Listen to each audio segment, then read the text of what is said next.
नमस्कार मंडळींनो, मी विशाल घडी तुमचा पुन्हा एकदा स्वागत करतो आपल्या कोकण सिरीज व्लॉग मध्ये। तर आपली आजची कोकण सफर निघालेली आहे आचरा देऊळवाडी या गावात। मंडळींनो, मी पाऊल ठेवलं आचऱ्यात आणि बघते तर काय, अरे एवढं मोठं बाजार भरलो होतो। कसलो माहिता, ह्यो आचऱ्याचा आठवडे बाजार आहे। मग तोच बघत मी पुढे वळले रामेश्वर मंदिराकडे।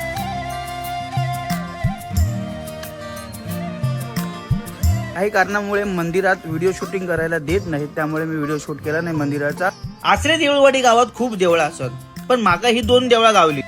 प्रवासातलो थकवा घालवण्यासाठी मी माझ्या बहिणीकडे मागितलंय कोकणातील एनर्जी बुस्टर, म्हणजे अहो कोरी चाय।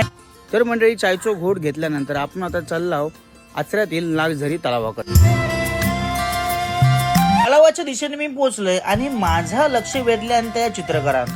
अहो काय हुबेहूब चिमणीचं चित्र काढल्यान, एवढी शांतता होती तुमका सांगतोय। प्रत्येक पक्षाचा आवाज माझ्या कानावर पडत होतो। तलावाकडचं प्रसन्न वातावरण अनुभवून मी निघालोय घराकडच्या दिशेने।